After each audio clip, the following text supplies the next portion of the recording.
மிளகு குழம்பு. இது பாருங்கள், இது சுக்கு மிளகு திப்பிலி. இது வந்து திப்பிலி மிளகு. சுக்கு வந்து இடிக்கிறது கொஞ்சம் கஷ்டம், அது பவுடர் ஆகாது, ஜலிக்கணும். அதுக்காக சுக்கு பவுடராக போட்டுக்கிறோம். எல்லாம் சம அளவு போட்டு நல்லா ஃபைன் பவுடராக அரைச்சி எடுத்துக்கணும்.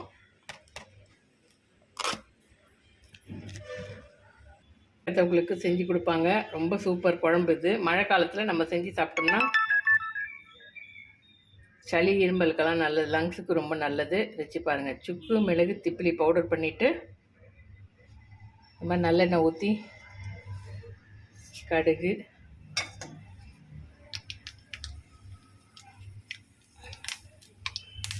கடுகு பொரிஞ்சதும் பெருங்காயத்தூள்,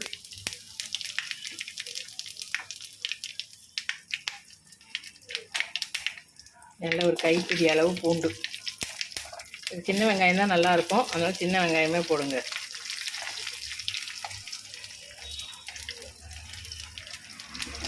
நல்லா எண்ணெயிலே வதக்கிக்கணும். அதெல்லாம்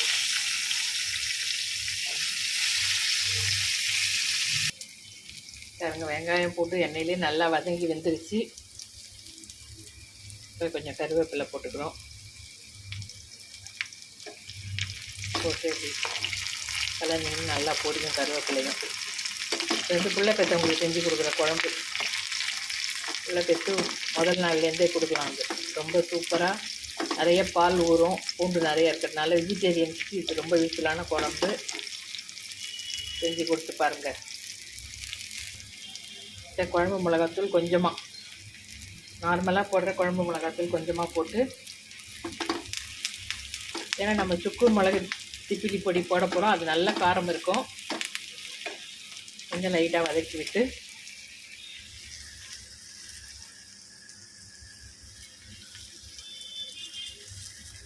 புளி ஊற்றிடுறோம். இது கொஞ்சம் நல்லா சுண்டி வரட்டும். குழம்புக்கு தேவையான உப்பு. இப்போ பாருங்கள், நல்லா கொதித்து சுண்டி வந்துருச்சு குழம்பு. இந்த ஸ்டேஜில் நம்ம அரைச்சி வச்சுருக்க அந்த தூள் சுக்கு மிளகு திப்பிலி, இது ஒரு 2 ஸ்பூன் போட்டு இந்த குழம்புக்கு இவ்வளோ போதும். நல்லா கலந்து விட்டு ஒரு கொதி விட்டு இறக்குனா போதும். ரொம்ப நேரம் நல்லெண்ணெய் ஊற்றிக்கணும்.